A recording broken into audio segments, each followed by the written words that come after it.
Thank you, Reverend Bartlett. Good morning, everyone. It's great to be here. Good morning.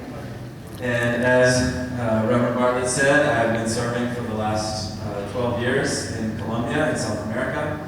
I've actually lived most of my life in South America. My parents were also missionaries. They were Baptist missionaries to Brazil. So I actually grew up in Brazil and have lived most of my life in Latin America. I'm originally from Tennessee, so also from a hilly place from eastern Tennessee. And Jasmine is from Mexico, is Mayan, and works in language restoration, language revitalization of the Yucatec Mayan language. And so I'm going to share briefly about the work that I've been doing in Colombia on your behalf. And Jasmine will share briefly about some of the work that she does in Mexico. And then we'll share a little bit about what we hope to do together when I move to Mexico in 3 months to join Jasmine there. And then we want to share a song with you at the end, if that's okay. So Colombia, very quickly, the context in which I was called to go to Colombia. Global Ministries works through partnerships. We don't sit down and say, where can we start new churches? Where can we start new UCC churches around the world? We enter into partnerships with churches around the world, and then if they ask for someone to be sent to help them with their mission in their country, in their context, then Global Ministries will try to help them by sending someone. So in Colombia, there's been an armed conflict, essentially a civil war going on for the last over 50 years, almost 60 years now, a civil war. It's essentially the last armed conflict, the last major civil war in this continent, in the Americas. And that's the context in which the Colombian churches ask for someone to come from the United States to help them as they respond to the needs of the victims of the armed conflict and as they sought a prophetic voice for peace in the midst of that armed conflict. So this number that you see here in the graph you see there, it's probably too small for you to make much out of it, but the 8,847,047 figure is the most recent figure off the Colombian government's official registry of victims of the armed conflict. So the Colombian government has recognized over 8 million victims. The population of Colombia is only 48 million people. So if you do the math, it's over 1 in 6 Colombians have been victims in some way of the armed conflict. The main way in which Colombians have become victims of the armed conflict is through internal displacement, essentially becoming refugees, having to flee their land because an armed group has come through and has threatened the community and forces the community to flee. So as you can see, this chart here is simply showing the 10 countries in the world with the most internally displaced people, and Colombia is number 2. Only Syria, and the conflict that's going on in Syria right now, has produced more internally displaced people than Colombia. Colombia has over 6 million internally displaced persons. So the work that I was asked to help Colombian churches do was document human rights violations, in particular against the Protestant church sector, which is about 15% of the population. So most of my time, most of the 12 years in Colombia, I was helping train Colombian pastors and members of local churches much like this, who said, yes, we're willing to help document these human rights violations that are occurring in our communities, mostly in rural areas of Colombia. This is Pastor Orbe Romero, who is one of our documenters, who has documented many, many cases of human rights violations, like forced displacements, including murders of pastors, death threats, and things like that. If you remember one name from this presentation, remember the name Orbe, and pray for Pastor Orbe. In the midst of my time there, I first went to Colombia in 2007. In 2012, the largest guerrilla group, the FARC, decided to enter into a peace negotiation, a peace process with the Colombian government. So a peace negotiation that might end at least their participation in this over 50 years of civil war, and that became a very important part of the work that we did as churches. We marched for peace as churches. We created a new coalition of Protestant churches, Protestant and Catholic churches for peace called DPAS, the Interchurch Dialogue for Peace, to support that peace process as churches. In all the human rights documentation work that we've been doing, we've been publishing annual reports, and when the two sides of this conflict sat down to negotiate peace in Havana, we said we're going to send them a special report, and we're going to tell them how many cases of violations that they've committed that we've documented. It's probably too small to read, but basically, to date, we've documented over 10,000 human rights violations At the time of the peace accords, when they started negotiating peace in 2012, we had documented about 2,000 violations committed by the FARC guerrilla, about 2,000 violations that had been committed by the right-wing paramilitary organizations, and about 2,000 violations that had been committed by the Colombian armed forces or police in Colombia. So it's actually quite balanced what we had been documenting that had been happening in terms of the armed conflict. So we sent copies of this report to the peace negotiation in Havana, Cuba, so that both sides could see what Protestant churches had been documenting for years.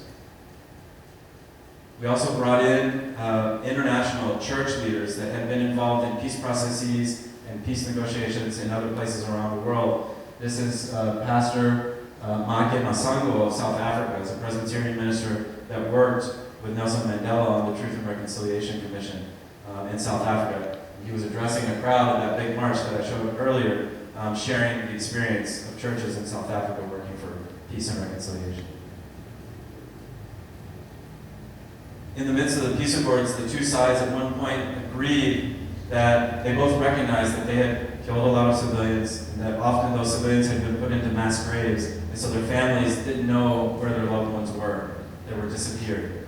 And both sides said, we're at a point now where we can go to some of those unmarked graves, we'll disinter the bodies, and we'll return them to their family members. And they asked us, as this church coalition, to help facilitate the meetings where those bodies would be returned to their family members. So this picture is of that. It's a little bit dark and hard to see, but in the back row back there you see Colombian military. In front of them are the small coffins with the remains.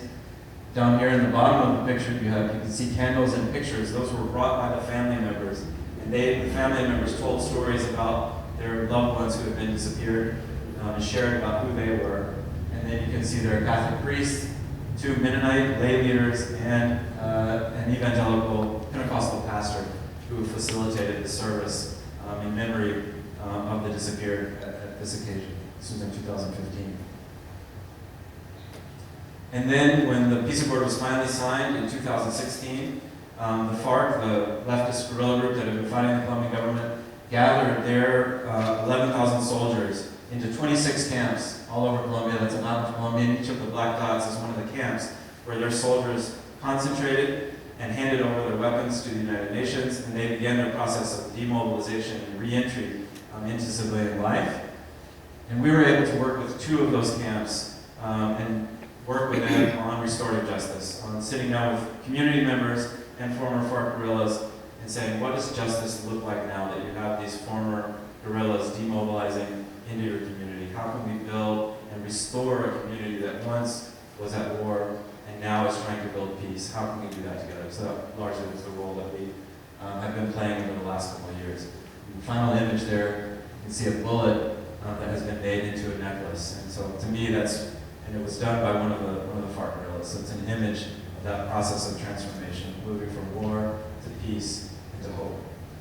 I believe with that I'll close about Colombia and let Jasmine talk about Mexico and the work that she's doing there.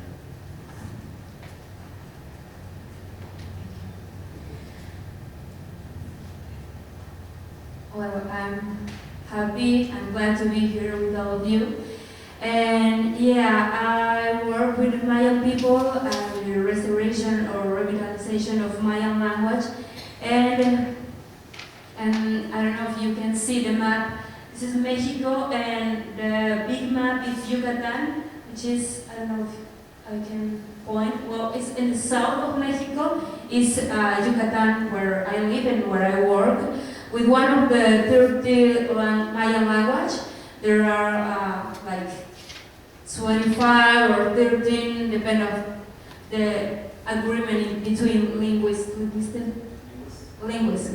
Yeah, and yeah, Michael told about a type of violence, but also there are another type of violence which is symbolic, and you can't see that violence like you can see people dying or people shooting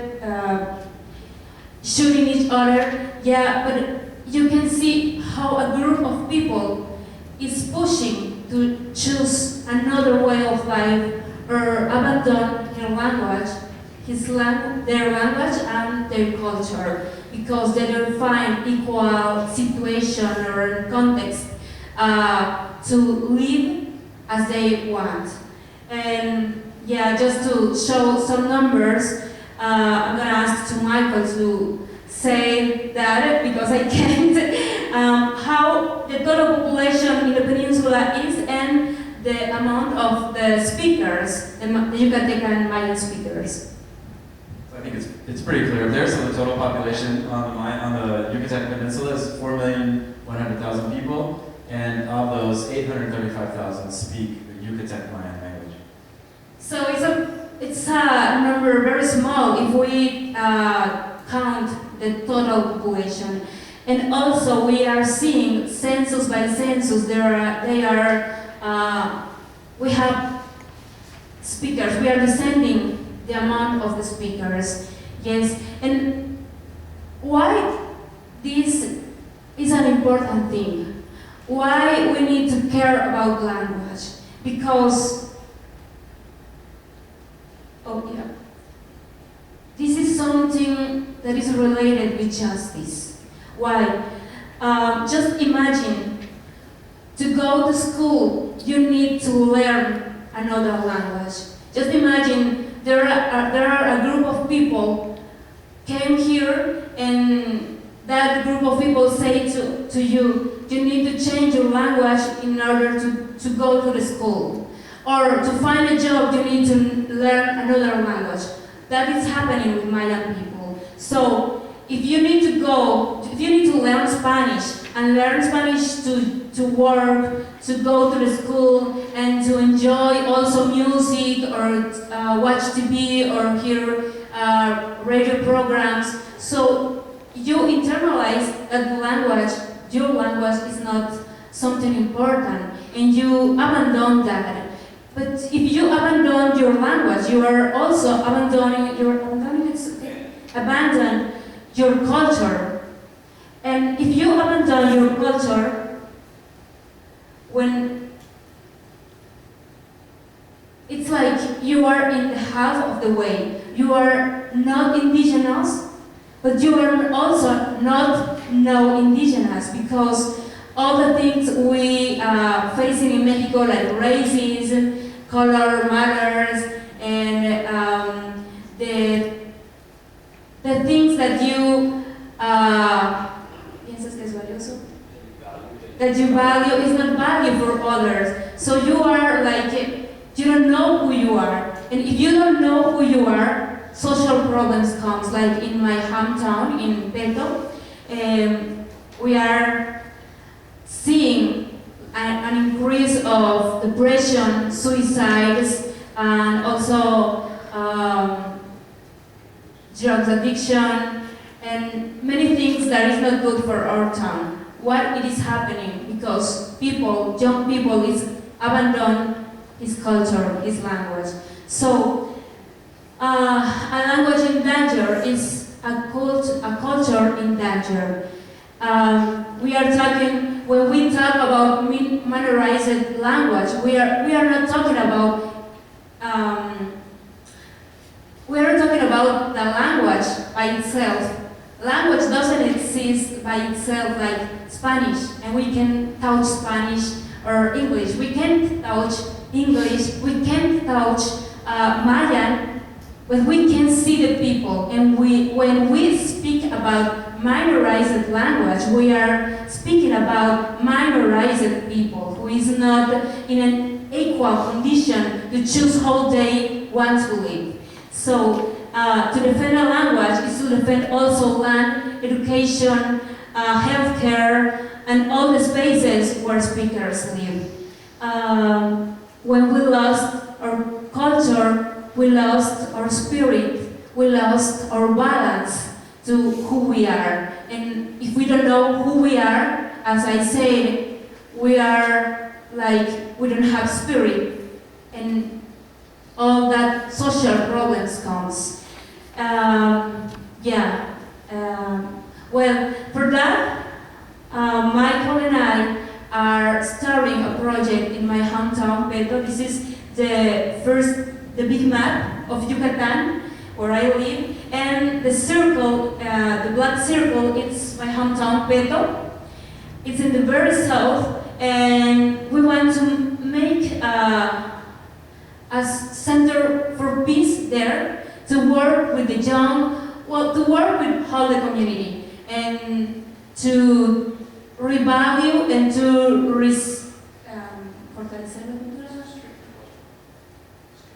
strengthen culture, yeah, and yeah, to make my hometown and to make a job to turn the language and culture. We can make a more justice space to live, and we believe that culture cures.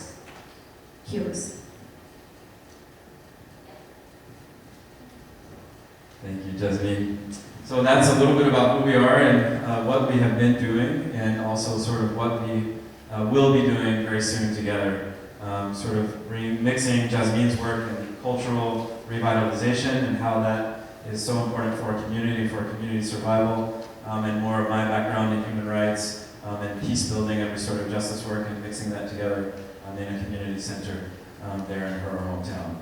She did not mention that the ways in which she does this, Jasmine is a university professor at the university teaching about Mayan culture in the Autonomous University of Yucatan. She also co-founded, along with a few others, the only Mayan language radio station in Mérida, the capital of the state of Yucatan.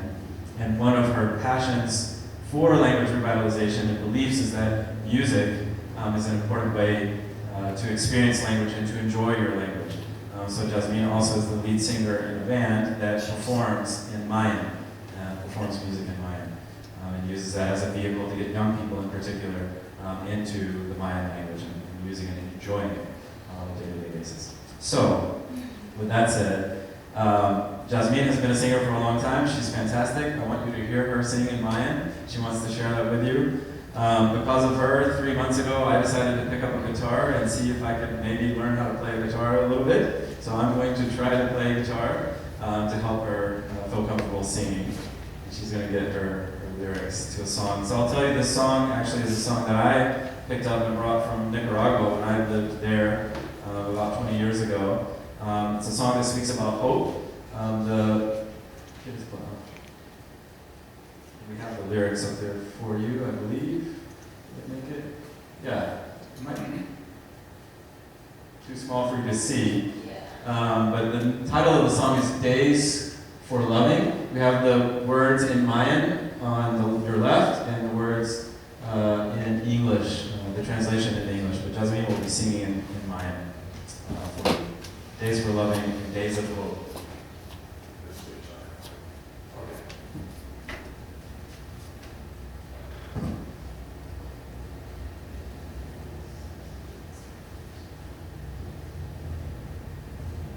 Testing. It's working?